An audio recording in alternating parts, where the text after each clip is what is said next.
안녕하세요. PP 채널입니다. 예수님이 태어날 무렵쯤에 로마의 황제가 로마 전 지역의 인구조사를 명합니다. 로마는 당시에 유럽의 많은 지역과 또 중동과 아프리카의 일부분까지 다스리는 매우 큰 대제국이었어요. 수많은 나라들을 정복하고 합병했고 또 그곳에 사는 많은 나라의 사람들을 다스렸습니다. 그러면 이렇게 나라가 거대해지면 효율적으로 관리하는 게 중요합니다. 하지만 그게 쉽지 않아요. 작은 나라면 아무래도 땅도 적고 인구도 적으니까 관리하기가 비교적 편하지만 다른 나라를 정복해서 커지면 그만큼 관리해야 될 땅도 넓고 또 여러 민족이 혼합돼 있고 인구도 많아져서 상대적으로 관리하기가 힘듭니다. 정복한 땅을 지키기 위해 그만큼 많은 군사를 유지해야 하고 또 몸집이 커진 나라를 운영하기 위해서는 그만큼 많은 재정도 필요해요. 이게 받쳐줘야지만 대제국을 관리하고 운영할 수 있습니다. 그래서 당시 대제국이었던 로마를 다스리던 로마의 왕이 인구조사를 한 거예요. 인구를 조사한 다음 제대로 세금을 거두어 재정을 탄탄히 하고 그를 통해 나라를 잘 관리하고 권력을 유지하기 위해 인구조사를 명했던 것입니다. 이는 아주 매우 큰 사업이에요. 제가 앞에서 말했듯이 로마는 당시 시대에 유럽과 중동과 아프리카의 일부분까지 다스리는 아주 큰 나라였잖아요. 그러면 그곳에 사는 사람이 얼마나 많았겠습니까? 아주 많았겠죠. 그러니 몇 년에 걸쳐서 해도 될까 말까한 진짜 아주 큰 사업이었던 거예요. 당시 시대에는 지금과 같이 이동수단이 발달하지 않았고 또 워낙 광범위하게 큰 그 제국 안에 사는 모든 사람들의 수를 조사하는 것이기에 인구를 조사하는 그 자체가 쉽지 않았습니다. 그래서 황제는 생각을 해요. 어떻게 하면 인구를 잘 조사할 수 있을까?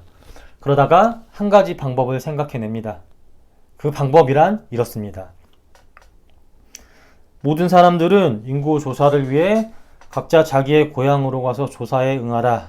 그곳에서 자기가 어느 지역 출신인지, 어느 민족에 속해 있는지, 지금 어디에 살고 있는지 정확히 알려라.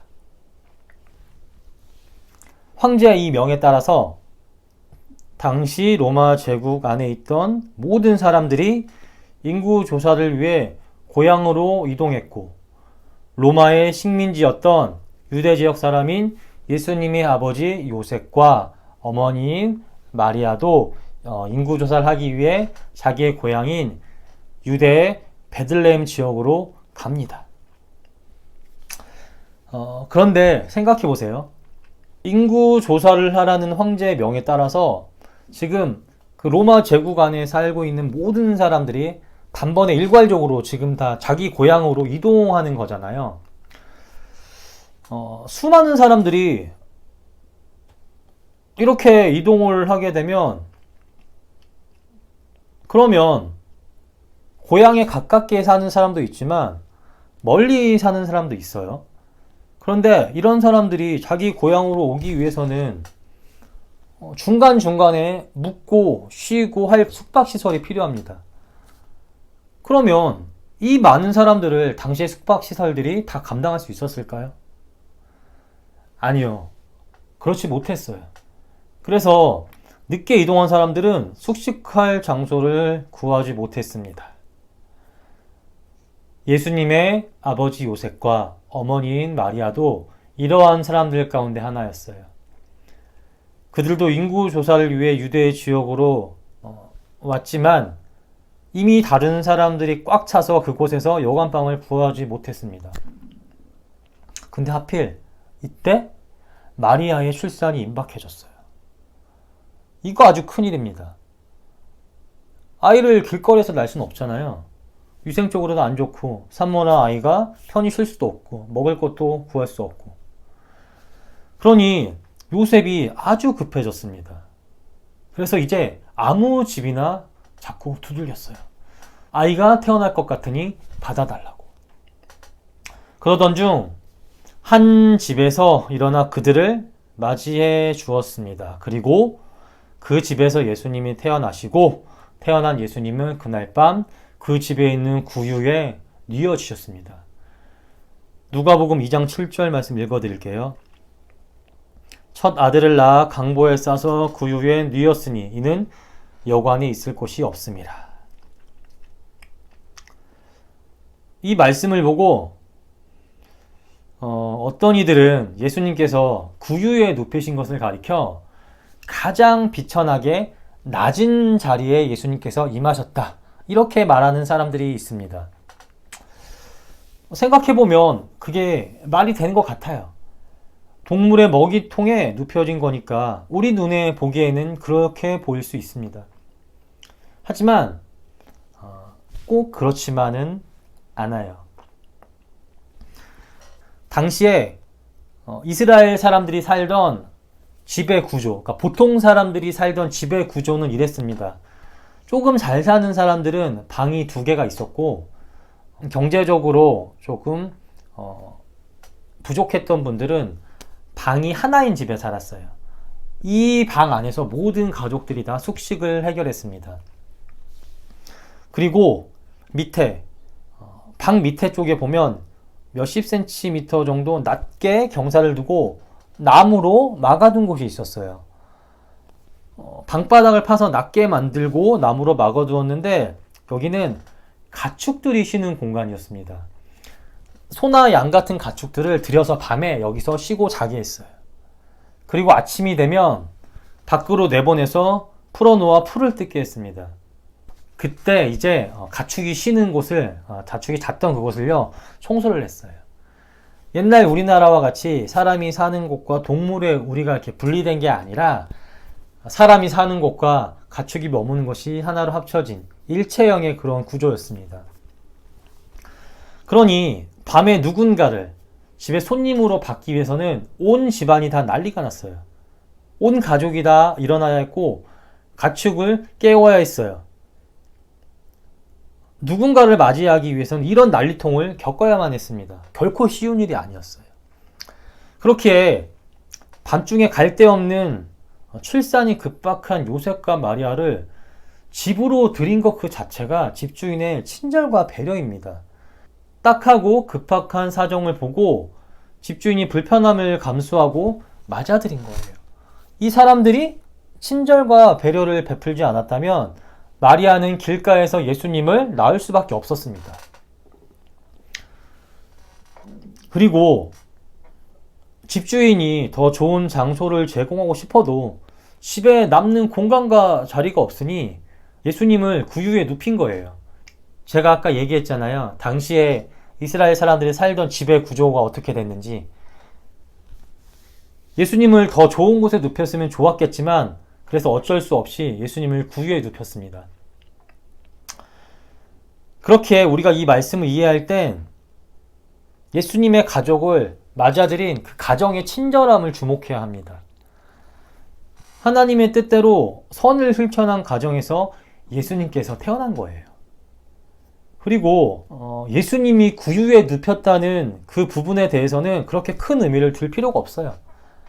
사실 예수님께서 자기를 낮추시고 낮은 곳에 임하셨다는 것은 우리 인간의 몸을 입고 이 땅에 오신 그 자체를 말합니다. 하나님의 아들이, 그리고 창조주이신 예수님께서 자기가 만든 피조물의 몸을 입고 오신 그 자체가 엄청난 비하입니다. 비교할 수 없이 낮은 우리 인간의 형체를 입고 오신 것 그 자체가 가장 비천한 곳으로, 낮은 곳으로 임하신 거예요.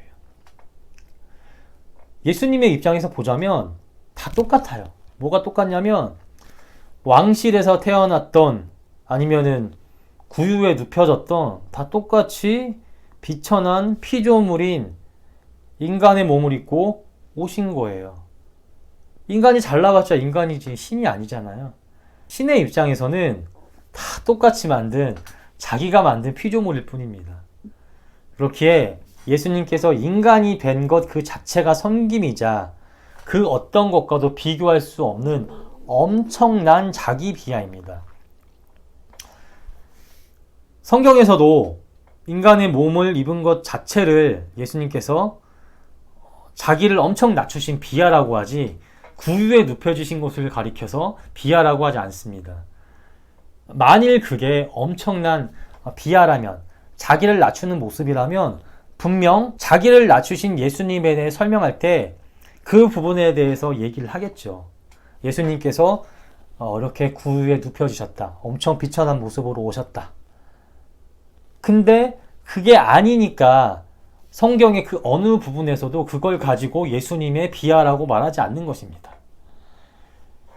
제가 빌립보서 2장 6절에서 8절 말씀 읽어드릴게요. 그는 근본 하나님의 본체시나 하나님과 동등됨을 취할 것으로 여기지 아니하시고 오히려 자기를 비워 종의 형체를 가지사 사람들과 같이 되셨고 사람의 모양으로 나타나사 자기를 낮추시고.